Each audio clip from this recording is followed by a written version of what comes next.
नमस्कार दोस्तों, मैं डॉक्टर ओम कुशवाहा आज आपके लिए पुनः लेकर आए हैं। जो चर्चा का विषय है वो चर्चा का विषय हमारा है क्लमाइडोमोनास। चूँकि हम आपके साथ एल्गी को डिस्कशन कर रहे थे, तो आज हम जो डिस्कशन करने वाले हैं क्लमाइडोमोनास की बात करने वाले हैं। ध्यान रखिएगा, क्लमाइडोमोनास से कोई ना कोई क्वेश्चन जरूर आता है। और हम आपका जो ऐप पर क्लास चल रही है वो एल्गी, तो हमने आपको एल्गी में जो पढ़ा दिया है तो पूरा का पूरा हैबिटाट पढ़ा दिया है, थैलस स्ट्रक्चर पढ़ा दिए गए हैं, क्लासिफिकेशन पढ़ा दिया गया है और आपका पिगमेंट सिस्टम पढ़ा दिया गया है। तो लगभग एल्गी का जो बेसिक कॉन्सेप्ट था वो पूरा पढ़ा दिया गया है, जहां ढेर सारे क्वेश्चन फंसते हैं। अब उसकी एक स्पीसीज बाय स्पीसीज हम और जीनस बाय जीनस लेकर चलेंगे। तो यहाँ चर्चा करने वाले हैं आज क्लमाइडोमोनास की। तो देखते हैं क्लमाइडोमोनास में कौन कौन से क्वेश्चन आ सकते हैं और हम आपको वही सॉलिड डाटा देंगे जो एग्जाम में हूबहू फंसे या बने। हम कोई भी एक्स्ट्रा मटेरियल आपको ऐसा नहीं देंगे जो आप पढ़ने में आपको तकलीफ हो, आपको लगे कि बहुत ब्रॉड मैटर दिया जा रहा है। तो वीडियो शुरू करें उससे पहले लाइक सब्सक्राइब करें। ये वीडियो आपको यूट्यूब पर भी आज मिलेगा और ये ऐप पर भी आएगा। ये दोनों ऐप और यूट्यूब दोनों पर जाएगा। तो अगर यूट्यूब पर आप हमें देख रहे हो तो लाइक सब्सक्राइब करें। अगर आप ऐप पर देख रहे हो तो आप अपने नोट्स को बनाते चलें। यूट्यूब वाले भी अपने मित्र हमारे बनाते चलें। और आज हमारे कई सारे मित्र ऐसे हैं जिनका लगभग हमारे ग्रुप से 40+ हमारे मित्र पीजीटी बायोलॉजी में सिलेक्ट हुए थे इंटरव्यू के लिए। तो जिनका इंटरव्यू है उनको, चूँकि कई मित्रों का पता चला था कि 11 को इंटरव्यू में गए थे, कुछ मित्र 12 को गए हैं, कुछ आज 13 और 14 4 दिन है। तो मित्रों के कुछ के 11 को हुए, कुछ को 12, अब 13 और 14 के बाकी है। आज हमारे मित्र 13 वालों का इंटरव्यू खत्म हो गया होगा और कल 14 वालों को सबको ढेर सारी शुभकामनाएं। आप हमसे जुड़े रहे, यूं ही जुड़े रहिए और आपको ईश्वर सफलतम बिंदु तक पहुंचाए, ये हमारी आपके लिए कामना है। और डॉक्टर नोट्स के लिए फ़क्र की बात है कि उसके ग्रुप के उसके जो परिवार के सदस्य थे 40 सदस्यों का लगभग इंटरव्यू के लिए कॉल आना बहुत बड़ा है, वो भी पीजीटी जैसे एग्ज़ाम के लिए, जहां अपने आप में धुरंधर लोग बैठते हैं। तो ये छोटी सी हमारी कोशिश थी, आप लोगों की मेहनत थी, जो आप सब सफल हुए। तो हमारे परिवार के लोगों को ढेर सारी शुभकामनाएं। अब चलते हैं अपने मूल बिंदु पर। ये क्लमाइडोमोनास को हमने, देखिए यहाँ जो आपको मैटर मिलेगा वो मैटर मिलने के साथ साथ होगा क्या कि आपको पॉइंट टू पॉइंट चीज़ें मिलेंगी। हम एक्स्ट्रा मैटर आपको नहीं देंगे, ऐसा मैटर देंगे जो एग्जाम में हूबहू फंसे। तो देखते हैं। तो यहाँ बात आ रही है क्लमाइडोमोनास की। क्लमाइडोमोनास होता क्या है? क्लमाइडोमोनास, तो क्लमाइडोमोनास होता क्या है? तो हम आपको बता दें कि जो क्लमाइडोमोनास होता है, तो यहाँ क्वेश्चन बनता है कि इसका ऑर्डर क्या होता है। वाल्वोकेल्स होता है। ये तो कभी कभी क्वेश्चन पूछ सकता है ऑर्डर क्या होता है, तो वाल्वोकेल्स होता है। वाल्वोकेल्स होता है, लिखते चलिएगा। वाल्वोकेल्स का सदस्य है। और किसका सदस्य है? अगर इसकी क्लास पूछ देगा किसका सदस्य है, तो क्लोरोफाइसी का है। किसका है? क्लोरोफाइसी का सदस्य है। क्लोरोफाइसी का सदस्य है। ये होते कैसे हैं? सिंपलेस्ट फ्रेश वाटर एल्गी हैं, अर्थात ये बिल्कुल साधारण प्रकार के होते हैं, साधारण प्रकार के हैं। और किस में पाए जाते हैं? फ्रेश वाटर में। फ्रेश का मतलब क्या होता है यहाँ? नॉन सॉल्टी वाटर में। नॉन सॉल्टी वाटर में, ऐसे पानी में पाए जाते हैं जिसमें साल्ट ना हो। जैसे किस में नहीं होता? जो आपके घरों से निकला हुआ गंदा पानी होता है, गड्ढों में भरा हुआ पानी होता है, तालाब का पानी, नाली का पानी और आपके नदी का पानी, झरनों का पानी आदि, ये कैसा होता है? फ्रेश वाटर होता है। चूंकि इसमें साल्ट नहीं होता, ये खारा ना हो, तो ये इन सभी वाटर में पाया जाता है, इसीलिए इसे फ्रेश वाटर एल्गी के नाम से जानते हैं। Some species found in the unusual habitat, कुछ ऐसी भी इनकी जातियां हैं जो जनरली अनयूजुअल हैबिटाट में पाई जाती हैं, अर्थात ऐसे स्थानों पर पाई जाती हैं जहां सामान्य जीवन संभव ना हो। जैसे कि Chlamydomonas yellowstonensis grow on the snow, कहाँ पाया जाता है? बर्फ के ऊपर पाया जाता है। Cover to the mountain of the Yellowstone National Park of USA. Yellowstone National Park USA में है, जहाँ पहाड़ है, तो वहाँ ये देखने को खासकर मिलता है। इसकी कुछ जातियां जैसे एरनबर्गाई और हिमेटोक्रोम पाया जाता है एरनबर्गाई में। तो इसकी जो चर्चा है क्लमाइडोमोनास की विशेष जातियों की, तो इसके पहले हमारा हैबिटाट वाला जब वीडियो देखेंगे उसमें हमने डिटेल से बताया है, तो वो देख लीजिएगा। क्योंकि वही चीज़ यहाँ फिर डिस्क्राइब करना थोड़ा सा वीडियो को लंबा करना होगा, तो आप देख लीजिएगा। कई जातियां हैं जैसे रेड कलर पिगमेंट हिमेटोक्रोम में पाया जाता है, ये सब हमने आपको डिस्क्राइब किया है। हम अब चलते हैं थैलस स्ट्रक्चर की तरफ। आप इसके पहले वाला वीडियो देख लीजिएगा, समस्या आपकी सॉल्व हो जाएगी। ऐप पर अवेलेबल है। अब यहाँ आता है थैलस स्ट्रक्चर की, इनकी संरचना कैसी होती है। तो अगर इनकी संरचना फटाफट हम यहाँ ड्रा कर लें, एक बिल्कुल ये जिससे आपको समझ में भी आए, और ये बकाया अभी पिक्चर इसका बना के रखे हैं हम, तो वो आपको दिखेगा, मगर थोड़ा सा ये यहीं चूँकि चीज़ें हैं तो फिर यहाँ समझने में भी आपको आराम रहेगा। ये अब चलिए, यूनिसेलुलर और मोटाइल होता है, अर्थात ये कितनी कोशिका पाई जा रही है। तो देख रहे हैं कि केवल एक कोशिकी है। कैसा है? एक कोशिकी है, एक कोशिकी है। देख रहे हैं केवल कितनी कोशिका का बना है? केवल सिंगल कोशिका का बना हुआ है। और इसमें क्या होता है, और ये कैसा? मोटाइल। मोटाइल क्यों है? मोटाइल का मतलब होता है चल, हिंदी में बोलते हैं चल, इंग्लिश में बोलते हैं मोटाइल। तो ये मोटाइल भी है। मोटाइल का मतलब क्या होता है? इनमें चूंकि क्या पाए जा रहे हैं? इनमें पाए जा रहे हैं फ्लैजिला। तो फ्लैजिला के कारण ये क्या करता है? गति भी करता है। क्या करता है? गति करता है, मतलब फ्लैजिला चलाता रहता है और आराम से पानी में तैरता रहता है। दूसरा, फ्लैजिला की संख्या यहाँ कितनी है? एक और दो। कितनी है? दो। तो वही हमने लिखा है बाईफ्लैजलेट। ये फ्लैजिला इसमें कितने हैं? दो, इसलिए बाईफ्लैजलेट होता है। इसकी संरचना कैसी होती है? कहता है स्फेरिकल, गोलाकार होता है। कैसा होता है? गोलाकार, अथवा और कैसा होता है? ओवल शेप्ड होता है। ओवल का मतलब होता है अंडाकार। कैसा होता है? ओवल का मतलब होता है अंडाकार। या तो ये गोलाकार होता है या तो फिर अंडाकार। तो ये संरचना जो हमने बनाई है यहाँ पिक्चर, वो कैसी आपको दिख रही है? तो वो आपको दिख रही है अंडाकार। कैसी दिख रही है? अंडा, ओवल शेप्ड। यहाँ कैसा दिख रहा है? ओवल शेप्ड दिख रहा है। तो ये ध्यान रखिएगा, ये कैसा दिख रहा है? Oval shaped. वो अंडा कैसा होता है? मुर्गी का अंडा आप लोग खाते हैं तो ये ऐसा होता है ना, मतलब आगे की ओर थोड़ा सा नुकीला होता है। और इसकी खास बात होती है, यहाँ स्टार लगाएंगे, नोट करेंगे, कप शेप्ड क्लोरोप्लास्ट पाया जा रहा है। तो आप देखेंगे कि ये जो क्लोरोप्लास्ट इसमें इस तरीके का पाया जा रहा है, तो अगर इसमें ये क्लोरोप्लास्ट है और इसमें अगर एक डंडी लगा दें पकड़ने वाली, तो ये कैसा लग रहा है? कप के नुमा। कैसा लग रहा है? ऐसा लग रहा है इसे कप हो, बस इसमें आप चाय भरिए और पीजिए। मतलब इसमें नहीं, मतलब हम मजाक कर रहे थे आपसे कि मतलब ये कैसा हमें दिख रहा है? कप के नुमा। ये क्लोरोप्लास्ट जो हमने रेड कलर से ओवरलैप किया है, तो इसमें ये कैसा दिख रहा है? एक कप के नुमा हमें संरचना दिखते हैं, तो हम बोल सकते हैं कप शेप्ड। ये क्वेश्चन टीजीटी और पीजीटी में कई बार बन चुका है, पूर्व परीक्षाओं में, तो बहुत इंपॉर्टेंट है। इसके अलावा ये क्वेश्चन पीसीएस में भी बन चुका है। फिर इसमें दो कॉन्ट्रेक्टाइल वैक्यूल होती हैं। क्या होती हैं? इनमें दो कॉन्ट्रेक्टाइल वैक्यूल होती हैं। तो बना देते हैं, एक ये कॉन्ट्रेक्टाइल वैक्यूल है, एक ये। दो इसमें क्या है? दो कॉन्ट्रेक्टाइल वैक्यूल है। कॉन्ट्रेक्टाइल वैक्यूल का मतलब होता है कुंचनशील रिक्तिका बोलते हैं। और ये कॉन्ट्रेक्टाइल वैक्यूल ऑस्मो रेगुलेशन, ये हमने लिखा है, ये जो कॉन्ट्रेक्टाइल वैक्यूल होती हैं ऑस्मो रेगुलेशन करती हैं, यानी परासरण नियंत्रण करती हैं। परासरण नियंत्रण का काम करती हैं। किसका करती हैं? परासरण नियंत्रण या ऑस्मो रेगुलेशन का कार्य करती हैं। इनमें इसके अलावा आई स्पॉट या स्टिग्मा प्रेजेंट रहते हैं। क्या पाए जाते हैं? आई स्पॉट या स्टिग्मा। तो हम यहाँ बना देते हैं आई स्पॉट या स्टिग्मा। तो इस जगह हम एक कलर दूसरा ले लें, थोड़ा सा ये ले लें, ये यहाँ ये क्या पाई जा रही है? हमारी आई स्पॉट पाई जा रही है। क्या पाई जा रही है? आई स्पॉट। तो यहाँ हमें क्या दिखाई दे रहा है? आई स्पॉट या स्टिग्मा नुमा संरचना दिखाई देती है। ये आई स्पॉट या स्टिग्मा होती क्या है? तो ये जो अरेंज रहती है तो एंटीरियर इंड, यानी जो अग्र वाला, ये भाई एंटीरियर पार्ट है, एंटीरियर, और ये वाला भाग कौन सा है? Posterior end. ध्यान रखिएगा, वो एंटीरियर इंड है, ये एंटीरियर इंड की तरफ पाया जाता है। ध्यान रखिएगा। और अलग अलग जातियों में इनकी संख्या अलग अलग होती है।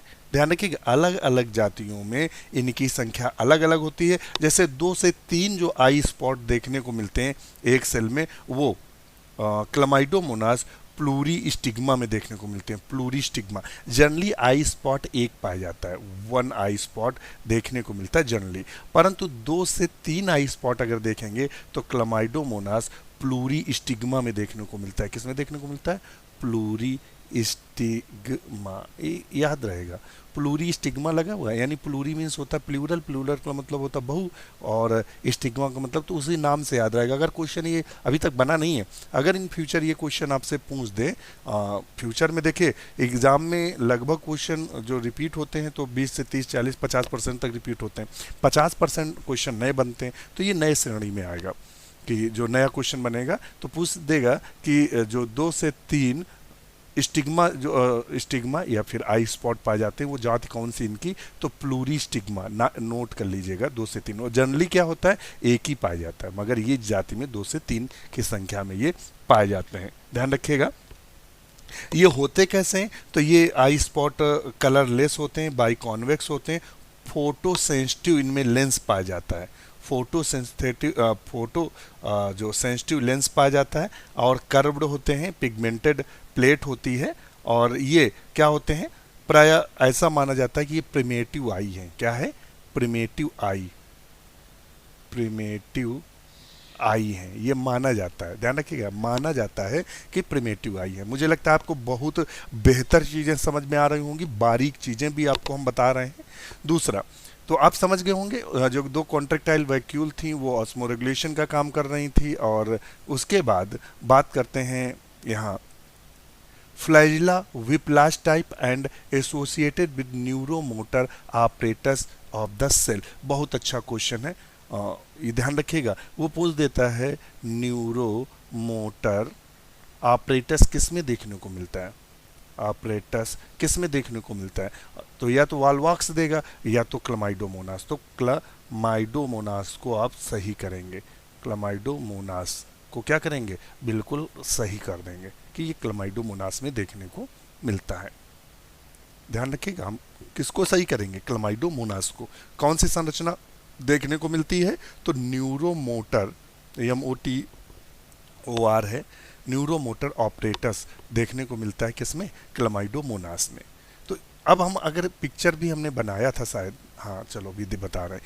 न्यूरोमोटर जो ऑपरेटर्स होता है उसमें प्राय 3 संरचनाएं होती हैं न्यूरोमोटर ऑपरेटर्स में, और वो संरचनाएं कैसी होती हैं वो हम आपको इस जगह इस पिक्चर में दिखा देंगे। इसके अलावा थोड़ा सा हम पिक्चर को जटिल करेंगे।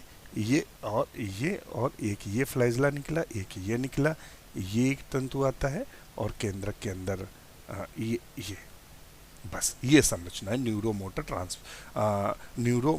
ऑपरेटर्स। न्यूरोमोटर ऑपरेटर्स में हमें देखने को क्या मिलता है ये भी देख लेते हैं। तो अब यहाँ वही क्लमाइडोमोनास की संरचना हमने बनाई थी, तो ये फ्लैजिला हो गए और ये एपिकल पैपिला हो गया, ये वाला जो उठा हुआ भाग है इसे एपिकल पैपिला बोलते हैं। इसी के ठीक नीचे, एपिकल पैपिला के ठीक नीचे 2 संरचनाएं पाई जाती हैं जिसे ब्लिफेरोप्लास्ट के नाम से जानते हैं। तो क्वेश्चन बनता है जो फ्लैजिला होते हैं, फ्लैजिला जो प्राय कहाँ से निकलते हैं, तो फ्लैजिला जो प्राय होते हैं वो ब्लिफेरोप्लास्ट से निकलते हैं। ये ब्लिफेरोप्लास्ट संरचना है जहाँ से निकलते हैं। फिर इनसे क्या होता है, ये ब्लिफेरोप्लास्ट आपस में एक पतली धागेनुमा संरचना से जुड़े रहते हैं। इस धागेनुमा संरचना को, इस धागेनुमा संरचना को, कलर चेंज कर लें, ठीक है, इस जो धागेनुमा संरचना है, ये जो दोनों को जोड़े हुए है, इसको हम क्या बोलते हैं, तो इसको पैराडेस्मोस बोलते हैं। क्या बोलते हैं, पैराडेस्मोस, पैराडेस्मोस के नाम से जानते हैं। तो ये दोनों किससे जुड़ा, पैराडेस्मोस से। और इस पैराडेस्मोस से एक पतली धागेनुमा संरचना निकलती है जिसको हम राइजोप्लास्ट बोलते हैं। क्या बोलते हैं, राइजोप्लास्ट के नाम से जानते हैं। ये राइजोप्लास्ट किससे जुड़ता है, तो न्यूक्लियस के अंदर एक संरचना पाई जाती है जिसे सेंट्रोसोम बोलते हैं। क्या बोलते हैं, सेंट्रोसोम। ध्यान रखिएगा कहाँ से जुड़ी रहती है, तो ये सेंट्रोसोम से जुड़ा रहता है। ये धागेनुमा जो संरचना है ये सेंट्रोसोम से जुड़ा रहता है। ये साइटोप्लाज्म में, ये बोलेंगे, हमने न्यूक्लियस बोल दिया मुझे लगता है। ये क्या है, ये जो सेंट्रोसोम है ये कहाँ पाया जा रहा है, साइटोप्लाज्म में। कहाँ पाया जा रहा है, साइटोप्लाज्म में जो सेंट्रोसोम पाया जाता है उसी सेंट्रोसोम से ये जुड़ा रहता है। उसी सेंट्रोसोम के नीचे फिर न्यूक्लियस पाया जाता है। संरचनाएं देखिए लिखा हुआ है, ये सेंट्रोसोम है और ये इसके अंदर न्यूक्लियोलस है और ये जो है ये न्यूक्लियस है। क्या है, न्यूक्लियस। तो इसको थोड़ा सा आप ध्यान में रखेंगे कि कहाँ सेंट्रोसोम है और कहाँ कौन सी संरचना है। तो ये संरचना समझ में आ गई होगी। और ये छोटा सा पायरिनोइड्स पाया जाता है। और ये अगर हम पिक्चर चलेंगे, अब पिक्चर पे थोड़ा सा नज़र डाल देंगे, तो ये संरचना आप देख रहे हैं, ये फ्लैजिला है। फ्लैजिला के नीचे ये वैक्यूल है और वैक्यूल के साथ साथ यहीं अभी हमने ये इन्हीं को बोलते हैं कॉन्ट्रैक्टाइल वैक्यूल। ऐसे देखें, कॉन्ट्रैक्टाइल और एक्चुअली में कई पिक्चर हो जाते हैं तो फिर उनमें बहुत कन्फ्यूजन होता है। कॉन्ट्रेक्टाइल वैक्यूल है। उसके बाद ये कपनुमा संरचना आप देख रहे हैं, ये का पूरा हमारा क्लोरोप्लास्ट है। क्या है? क्लोरोप्लास्ट है पूरा का पूरा, ये जो दिख रहा है। इसी क्लोरोप्लास्ट के अंदर पायरिनोइड्स पाए जाते हैं। अब ये भी क्वेश्चन बना हुआ है कि पायरिनोइड्स किसके बने होते हैं? तो पायरिनोइड्स बने होते हैं प्रोटीन, किसके बने होते हैं? प्रोटीन और स्टार्च के। किसके बने? Starch, protein. और ये भी क्वेश्चन बना हुआ है कि इसमें पायरिनोइड्स में सेंट्रल पार्ट कौन होता है? तो सेंट्रल पार्ट प्रोटीन होता है। उसके बाहर जो उसका पेरिफेरल पार्ट बनाते हैं वो स्टार्च बनाते हैं। क्या बनाते हैं? स्टार्च। ये ध्यान रखिएगा, वेरी वेरी इंपॉर्टेंट क्वेश्चन में बन चुका है। पायरिनोइड्स का दो हिस्सों का बना होता है, प्रोटीन और स्टार्च। इसमें से जो प्रोटीन वाला पार्ट्स होता है वो सेंट्रल में पाया जाता है। ये दिख रहा होगा, ये ग्रेन्स है और ये क्या है? प्रोटीन्स का भाग है। और ये यूकैरियोट सेल्स है। चूंकि यूकैरियोट सेल्स है, mitochondria, Golgi complex, endoplasmic reticulum, लगभग सभी चीज़ें इसमें देखने को मिलेंगी। अब चलते हैं अपने टॉपिक पर, चूँकि बहुत विस्तार नहीं करना है, चीज़ों को केवल देखना है और हमें बढ़ना है। दूसरे क्या होते हैं? ये अगर इनके न्यूट्रिशन की बात करें, किसकी बात करें? न्यूट्रिशन के। न्यूट्रिशन का मतलब होता है पोषण की। अगर बात करें पोषण कैसे करते हैं, तो चूंकि इसमें क्लोरोप्लास्ट होता है तो ये फोटोसिंथेसिस करेंगे। क्या करेंगे? फोटोसिंथेसिस करेंगे। और फोटोसिंथेसिस के बाद अपना भोजन बना लेंगे तो बोलेंगे फोटोट्रॉप्स होते हैं। कैसे होते हैं? फोटोट्रॉप्स होते हैं। अब बात करते हैं इनके रिप्रोडक्शन की। जनन कैसे करते हैं? ये अपना जनन कैसे करते हैं? तो ये जो प्राय जनन करते हैं वो प्राय एसेक्सुअल और सेक्सुअल विधियों का प्रयोग करते हैं। तो एसेक्सुअल रिप्रोडक्शन किसके द्वारा होता है? तो बाई जूस्पोर होता है, और बाई एप्लानोस्पोर होता है, या बाई हिप्नोस्पोर होता है, या पाल्मेला स्टेज के द्वारा होता है। ये इनमें जनन की विधियां हैं। यदि हम बाई जूस्पोर की बात करें तो ध्यान रखिएगा, इसमें से जो जूस्पोर होते हैं, तो चित्र हमने लगा के रखा है, और ये वाला जो संरचना हमने आपको बनाई थी वो संरचना ये दिख रही है। ये संरचना दिख रही है, ये जो प्लेकिया वगैरह, हाँ ये देख लीजिएगा थोड़ा सा, यहाँ इस वाले पिक्चर में नज़र आ जाएगा। थोड़ा बड़ा कर देते हैं पिक्चर को। एसेक्सुअल। तो जूस्पोर द्वारा क्या होता है? तो जूस्पोर में होता क्या है कि जो ये मान लेते हैं क्लमाइडोमोनास है, ये आप संरचना देख रहे हैं, तो ये क्या है? क्लमाइडोमोनास है। और इस क्लमाइडोमोनास क्या करता है? कुछ समय बाद अपने फ्लैजिला को छोड़ देता है, या अपने फ्लैजिला को त्याग देता है। जब ये अपने फ्लैजिला को त्याग देता है, ये बनते कब हैं? ये भी क्वेश्चन बनता है। तो ये फेवरेबल कंडीशन में बनते हैं। फेवरेबल कंडीशन का मतलब होता है अनुकूल परिस्थितियों में बनते हैं। कब बनते हैं? अनुकूल परिस्थितियों में बनते हैं। जब भोजन हो, पर्याप्त इनके रहने की जगह हो, सब कुछ हो, तभी ये बनते हैं। तो ये क्या करते हैं? अपने फ्लैजिला को त्याग देते हैं। त्यागने के बाद इनका जो प्रोटोप्लाज्म होता है, जीव द्रव्य होता है, पूरा का पूरा देखिए ये सिकुड़ रहा है। सिकुड़ने के बाद फिर उसमें विभाजन होता है, तो 2 बन जाते हैं, फिर विभाजन 4, 4 से 16 ऐसे बनते जाते हैं। और फिर क्या होता है? ये जैसे ही फटता है उससे पहले ही इनमें प्रत्येक में फ्लैजिला निकल आते हैं, और इनको जूस्पोर बोलते हैं। जूस्पोर जैसे ही फटता है तो वैसे जूस्पोर मुक्त हो जाते हैं, और सारे जूस्पोर पानी में तैरते हैं, थोड़ा वृद्धि करके पुनः नए क्लमाइडोमोनास का निर्माण कर लेते हैं। तो ये इनकी संरचना है। और अब हम बात करते हैं एप्लाइनोस्पोर की। तो देखिए जूस्पोर और एप्लाइनोस्पोर में अंतर ये, एप्लाइनोस्पोर जो होते हैं नॉन फ्लैजिलेट होते हैं। क्या होते हैं? नॉन फ्लैजिलेट होते हैं, अर्थात एप्लाइनोस्पोर में फ्लैजिला का अभाव होता है। These spore are found during the unfavourable. दूसरा, एप्लाइनोस्पोर बनते कब हैं? तो अनफेवरेबल कंडीशन में बनते हैं, मतलब प्रतिकूल परिस्थिति में बनते हैं। कब बनते हैं? प्रतिकूल परिस्थिति।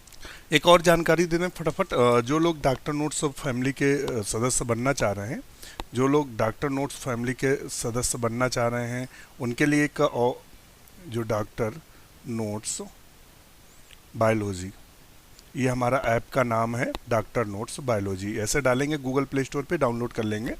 और इसके अगर सदस्य बनना चाह रहे हैं, इसके मेंबरशिप लेना चाह रहे हैं और इस परिवार के सदस्य बनना चाह रहे हैं, आप टीजीटी की तैयारी करना चाह रहे हैं, पीजीटी, एलटी, जीआईसी और इवन केवीएस तक की भी तैयारी अगर कर रहे हैं, तो आप हमारे साथ जुड़िए। हम आपको लगातार आपके साथ जुड़े रहेंगे, पूरा परिवार आपके साथ खड़ा रहेगा।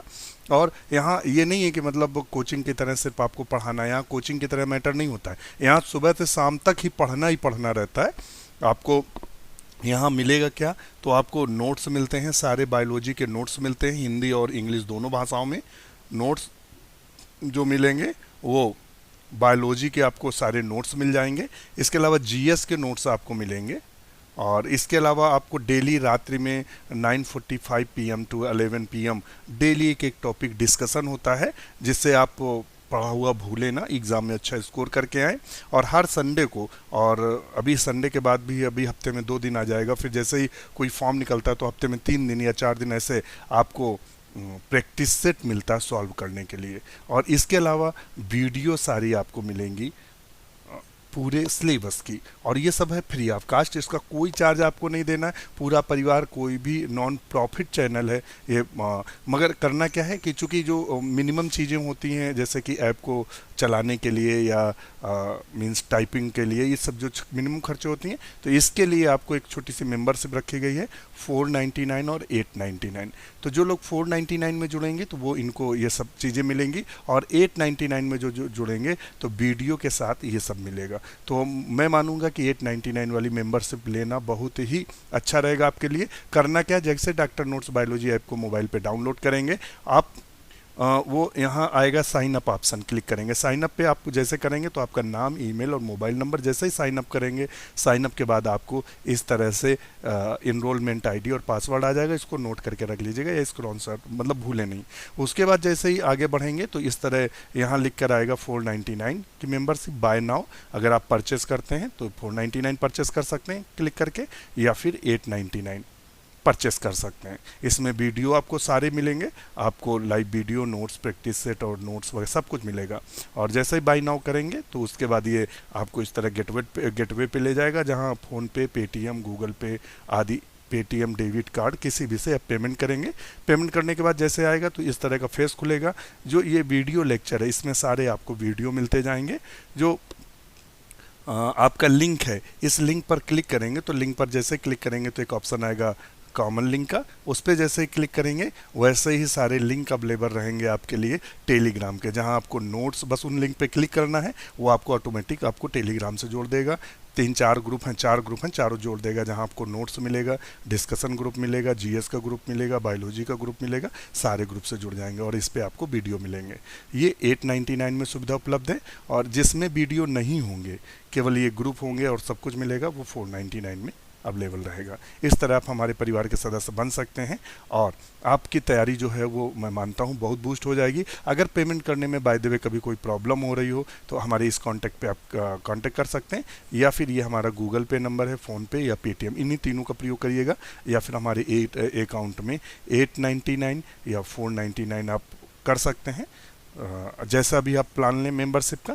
और उसके बाद स्क्रीनशॉट भेजना है, उसके बाद जो आपने ऐप में अपना नाम डाला है और अपना ईमेल डाला है और अपना मोबाइल नंबर, वो हमें भेजना है। उसी के बेस पर हम आपको ऐप पे ऐड कर देंगे, इन केस अगर आपको पेमेंट वहाँ करने में दिक्कत हो रही है, दूसरे से करवाते हैं। अब चलते हैं अपने वीडियो पे। तो एप्लाइनोस्पोर की बात कर रहे थे, हमने कहा था कि जो एप्लाइनोस्पोर होता है वो अनफेवरेबल कंडीशन में बनता है। कहाँ बनता है? अनफेवरेबल कंडीशन में बनता है। और बस अंतर ये होता है कि इनमें जो बनता है, देखिए जूस्पोर कैसे थे, बिल्कुल इस तरह से फ्लैजला थे, मगर ये कैसे होते हैं? विदाउट फ्लैजला होते हैं। इनमें क्या होता है? Without flagella. इनमें फ्लैजला का अभाव होता है, फ्लैजला नहीं पाया जाता। इनको हम एप्लाइनोस्पोर के नाम से जानते हैं। समझ गए होंगे एप्लाइनोस्पोर। और ये थिक वाल्ड होते हैं, नॉन मोटाइल होते हैं। कैसे होते हैं? ये एप्लाइनोस्पोर थिक वाल्ड होते हैं, थिक वाल्ड होते हैं। और इसके अलावा क्या होते हैं? नॉन मोटाइल होते हैं, नॉन मोटाइल होते हैं, चल नहीं सकते हैं। इसके अलावा बात आती है हिप्नोस्पोर क्या होता है। यही क्वेश्चन बना है, हिप्नोस्पोर किस में पाया जाता है? तो हिप्नोस्पोर क्लोमाइडोमोनास में पाया जाता है। क्वेश्चन बन चुका है। तो हिप्नोस्पोर क्या होता है, इसको भी ध्यान में रखिएगा। तो कुछ ऐसी जातियां होती हैं, सम स्पीसीज जैसे क्लामाइडोमोनास निवेलिस, ध्यान रखिए, कुछ ऐसी जातियां हैं जैसे कि क्लामाइडोमोनास निवेलिस, तो उनमें क्या होता है, जो एप्लाइनोस्पोर होता है ज़्यादा थिक वाल्ड हो जाता है। कैसा हो जाता है? ज़्यादा थिक वाल्ड हो जाता है। एप्लाइनोस्पोर जो होता है, जैसे कि क्लामाइडोमोनास निवेलिस में, एन बना हुआ है, निवेलिस, क्लामाइडोमोनास निवेलिस में। क्या होता है, जो एप्लाइनोस्पोर होता है ज़्यादा मोटा हो जाता है, ज़्यादा उसकी भित्ति मोटी हो जाती है, जिसे हम हिप्नोस्पोर के नाम से जानते हैं। अब पाल्मेला स्टेज क्या होती है, तो पाल्मेला स्टेज के बारे में आपको जानकारी दे दें। देखिए सुनते जाइएगा, अगर आप यहाँ सुनने में चूके तो समझ लो मैटर गड़बड़ हुआ, या आप उसको फॉरगेट कर जाएंगे, भूल जाएंगे। तो ये क्या होता है, अंडर एडवर्स कंडीशन, यानी ना तो बहुत गर्मी हो ना तो बहुत सर्दी हो, ऐसी स्टेज में पाल्मेला स्टेज बनती है। क्या बनती है, पाल्मेला स्टेज बनती है।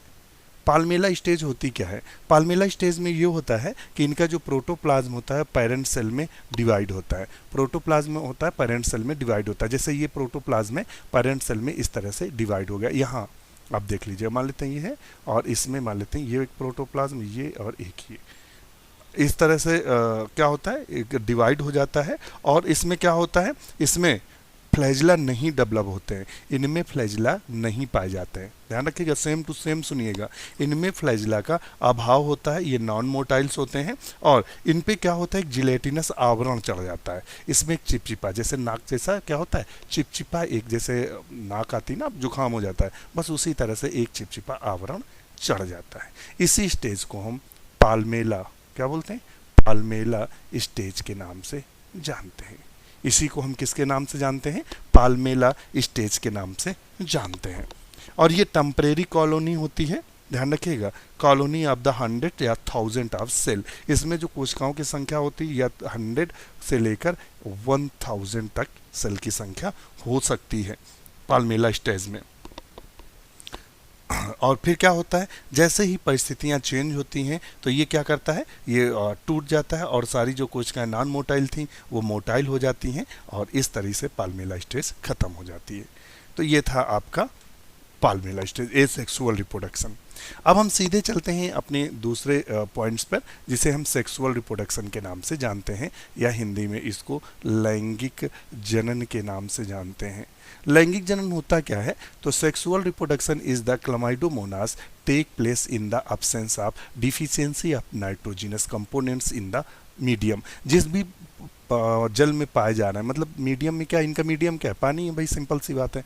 ये वाटर में पाए जा रहे हैं, तो जब पानी मीडियम है, अगर वहाँ नाइट्रोजन की कमी हो जाए, क्या हो जाए, नाइट्रोजन की कमी हो जाए या नाइट्रोजन अनुपस्थित हो, तब ये सेक्सुअल रिप्रोडक्शन काम करना शुरू करता है।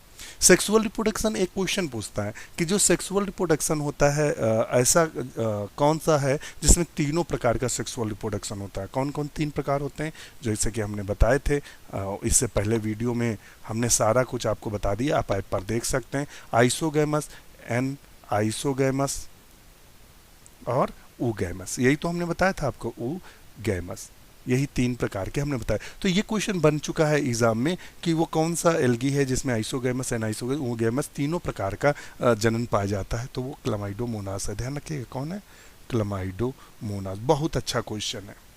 क्लामाइडोमोनास में तीनों तरह का जनन देखने को मिलता है। तो पहले आ जाता है आइसोगैमस टाइप का। आइसोगैमस हम अब आपको डिटेल में नहीं बताएंगे, चूंकि आइसोगैमस की जो डिटेल है, तो जब हमने आपको एल्गी का रिप्रोडक्शन जो पढ़ाया है, वीडियो देख लीजिएगा, पहला या दूसरा वीडियो होगा एल्गी का, जिसमें आपको सब कुछ देखने को मिल जाएगा, यह सब कुछ जानकारी वहाँ आपको मिल जाएगी। तो आइसोगैमस में हमने आपको क्या बताया था कि जो दोनों गैमीट्स होते हैं वो क्या होते हैं, बिल्कुल मार्फोलॉजिकली सिमिलर होते हैं। मार्फोलॉजिकली सिमिलर का मतलब बिल्कुल एक जैसे हमें दिखाई देते हैं, और मगर फिजियोलॉजिकली डिफरेंट होते हैं जब ये दोनों गैमीट्स आपस में इस तरीके से मान लेते हैं, ये और दूसरा वाला मान लेते हैं, ये दोनों गैमीट्स मिल जाते हैं। उसके बाद क्या बना लेते हैं, जायगोट बना लेते हैं। फिर इनमें होता है मियोसिस, क्या होता है, मियोसिस अर्धसूत्री विभाजन, और उसके बाद सेल्स के अंदर ढेर सारे क्लामाइडोमोनास बन जाते हैं या जूस्पोर बन जाते हैं। ये जब फटता है मुक्त होते हैं और नए क्लामाइड, तो ये इनका जनन है। तो ये most species Chlamydomonas are isogamous. ये बड़ा अच्छा क्वेश्चन है, पूछता है वो कौन सी मतलब क्लामाइडोमोनास में सबसे ज़्यादा कॉमन रूप से कौन सा जनन पाया जाता है, तो आइसोगैमस पाया जाता है। किस जात में पाया जाता है, तो क्लामाइडोमोनास डी बैरियनम और क्लामाइडोमोनास लॉन्गी स्टिग्मा में देखने को मिलता है। लॉन्गिस्टिग्मा और डिबैरियनम, इन दो जातियों में प्रायः आइसोगैमस दिखाई देता है और मैक्सिमम जातियों में आइसोगैमस हमें देखने को मिलता है। तो आइसोगैमस समझ गए होंगे, जिसमें बने हुए दोनों प्रकार, देखिए हम उतना ही मैटर देंगे जो एग्जाम की दृष्टि से इंपॉर्टेंट हो। वैसे एग्जाम की दृष्टि से अब काफ़ी ज़्यादा मैटर आपको दे रहे हैं, क्योंकि बेसिक कॉन्सेप्ट भी क्लियर हो, नहीं 10 मिनट बाद भूल जाएंगे।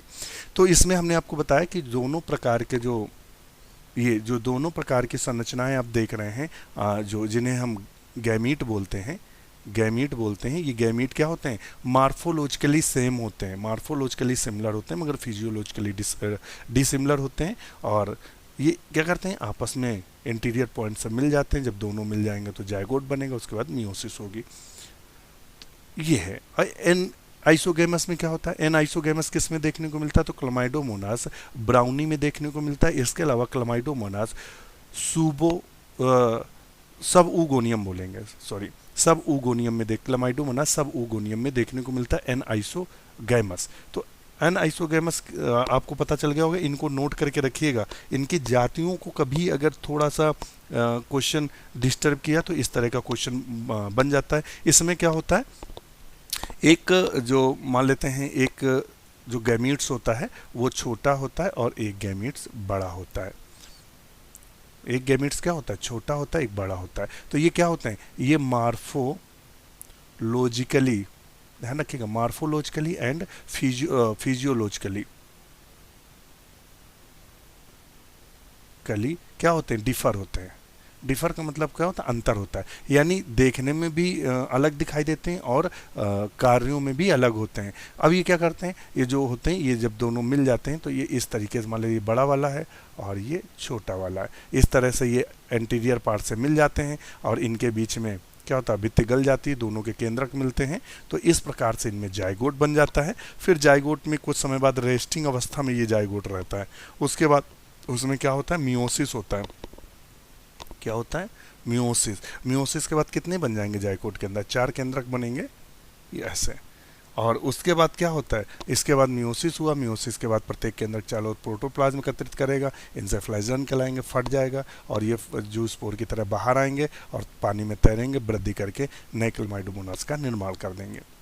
अब आता है ऊगैमी टाइप। ऊगैमी टाइप क्या होता है, ऊगैमी में क्या होता है, ये किस में पाए जाते हैं, एग्जाम्पल देख लो। तो ये देखने को मिलते हैं क्लमाइडोमोनास कॉक्सीफेरा में और ऊगोनम में। क्लमाइडोमोनास ऊगोनम और कॉक्सीफेरा में ये देखने को मिलता है। इसमें क्या होता है, जो एक होता है, अगर इनकी बात करें तो इसमें जो एक होता है वो प्रायः नॉन मोटाइल होता है और एक जो होता है वो मोटाइल होता है। एक नॉन मोटाइल होता है और एक मोटाइल होता है, ध्यान रखिएगा। अर्थात इसमें 2 प्रकार के गैमीट बनते हैं। एक बनते हैं माइक्रोगैमीट्स, माइक्रो, अभी हम चित्र दिखा देंगे, माइक्रोगैमीट और माइक्रोगैमीट। जो माइक्रोगैमीट होते हैं वो चल होते हैं और जो माइक्रोगैमीट्स होते हैं वो बड़े होते हैं और अचल होते हैं, चल नहीं सकते। अब ये आता है और इसी के साथ चिपक जाता है और इसके बाद इन दोनों के केंद्रक मिल जाते हैं और जायगोट बनता है। प्रोसेस सेम टू सेम होती है। अब हम इसका पिक्चर दिखा दें, चूंकि उसका तो नहीं है मगर इसका आपको पिक्चर दिख जाएगा।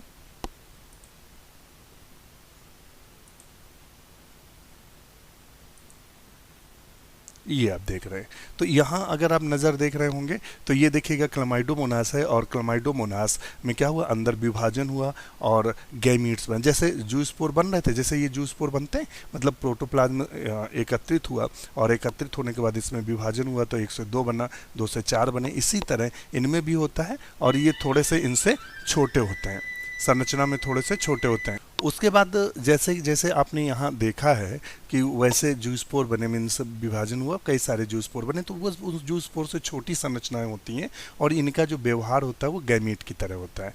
कैसा होता है, गैमीट की तरह होता है। थोड़ा और बड़ा कर लें शायद तो आपको और बेहतर दिखेगा।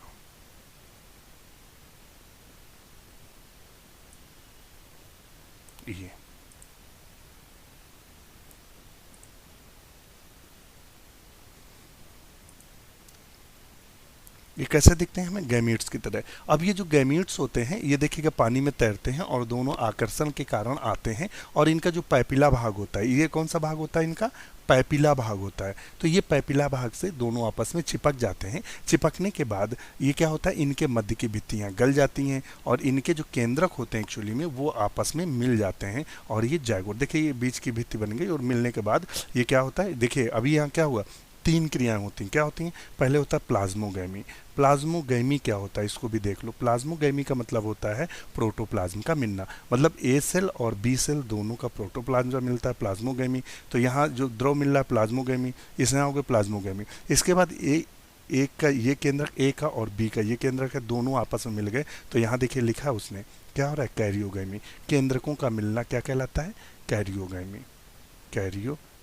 कैरियोगैमी क्या मतलब होता है, केंद्रकों का मिलना। तो यहाँ हो गया कैरियोगैमी, और ये क्या हो गया, हाइप्लॉइड मान लेते हैं, ये यन था ये यन था, दोनों मिल गए तो कैसा हो गया, डिप्लॉइड। तो ये डिप्लॉइड संरचना हमें दिखाई दे रही है। अब ये क्या करते हैं, अपने चारों कई भित्तियों का निर्माण कर लेते हैं, कुछ समय रेस्ट अवस्था में पड़े रहते हैं। अनुकूल परिस्थितियाँ आने पर इसमें होता है मियोसिस, अर्धसूत्री विभाजन। अर्धसूत्री विभाजन से जो एक केंद्रक डिप्लॉइड था, ये मान लो डिप्लॉइड था, इसमें इससे 4 केंद्रक बन जाते हैं और चारों के चारों कैसे हो जाते हैं, हैप्लॉइड हो जाते हैं। अब ये अपने चारों ओर यहाँ लिख दें, मान लो यहाँ हो गया मियोसिस। मियोसिस के बाद हैप्लॉइड केंद्रक बन गए और इनके चारों ओर भित्ति बन जाती है, फ्लैजला निकल आते हैं, ये फट जाती है और ये जो स्पोर के रूप में बाहर निकलते हैं, इन्हीं को मियोस्पोर बोलते हैं। मियोस्पोर क्यों बोलते हैं, ध्यान रखिएगा, क्वेश्चन बना है। मियोस्पोर,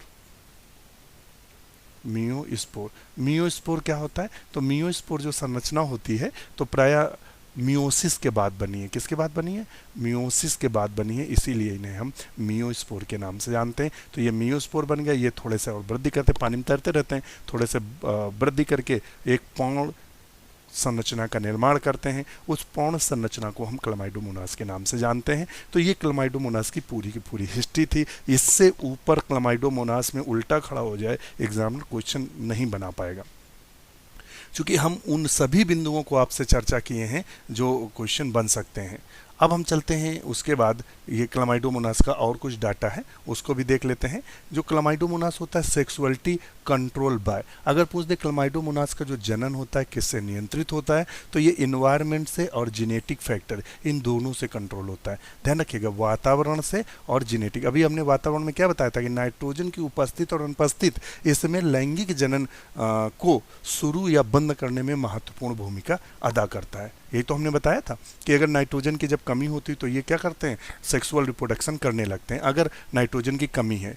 अगर नाइट्रोजन कमी नहीं होगी तो ये क्रिया नहीं करते हैं। दूसरा जेनेटिक फैक्टर, इनमें पाए जाने वाला जो उनका जेनेटिक मटेरियल है। इसके अलावा origin of gametes is as such as the origin of sex. तो आपको यह भी पूछ सकता है ओरिजिन ऑफ सेक्स कहाँ दिखाई देता है, यहाँ एल्गी में, तो क्लमाइडोमोनास में। किसमें, क्लमाइडोमोनास में दिखाई देता है। तो ये क्लमाइडोमोनास की पूरी हिस्ट्री थी और आज हमने क्लमाइडोमोनास से ख़त्म किया। आज वैसे हमारा विचार था वॉल्वॉक्स को भी लेके चलने का और आपके साथ वॉल्वॉक्स को भी शेयर करना, चूँकि देखा था इससे प्लेकिया स्टेज आई थी, तो पूरा वॉल्वॉक्स भी ख़त्म करने का था, मगर 40 मिनट के पास वीडियो जा रहा है। फिर बहुत लंबा वीडियो होने के बाद उबाऊ, देखिए हम वो सारी कोशिश करते हैं कि कोई भी चीज़ उबाऊ ना हो, आपको प्रॉब्लम ना क्रिएट करे कि मतलब बोरियत हो रही है, अब क्या करें क्या ना करें, तो इसलिए। तो आज के लिए इतना ही। वीडियो कैसा लगा, अगर आप YouTube पर देख रहे हैं तो कमेंट्स हमें ज़रूर करिएगा। देखिए YouTube पर जो हमारे सारे वीडियो नहीं आएंगे, केवल बीच बीच में 1-2 वीडियो आपको अपडेट कराते रहेंगे एग्ज़ाम के समय। हाँ, आपको जो प्रैक्टिस सेट जो हम सॉल्व कराते हैं या क्वेश्चन पेपर ओल्ड सॉल्व कराते हैं वो आपको YouTube पर मिलेंगे। बकाया जो थ्योरेटिकल क्लास है सारी ऐप पर ही आपको मिलेंगी। नोट्स, प्रैक्टिस सेट, GS के नोट्स, इसके अलावा डिस्कशन जो भी है सब आपको मेंबरशिप के बाद उपलब्ध होना शुरू हो जाएगा। नाम मात्र की मेंबरशिप है, आप परिवार के सदस्य बने। हम पहले भी कह चुके हैं, ऐसा कोई भी कोचिंग संस्थान नहीं है जहां 40+ जो मित्र हैं वो सिलेक्शन पाए हों इंटरव्यू के लिए, मगर डॉक्टर नोट्स ने वो करके दिखाया जो असंभव था। क्यों? क्योंकि जो भी मित्र हमसे जुड़े हैं वो सब देखते हैं कि रात्रि को कभी कभी हमने आपके साथ 1-1 बजे रात्रि तक डिस्कशन किया है। एक दिन तो ऐसा था कि हमें लगता है 1:30 भी बज गया था।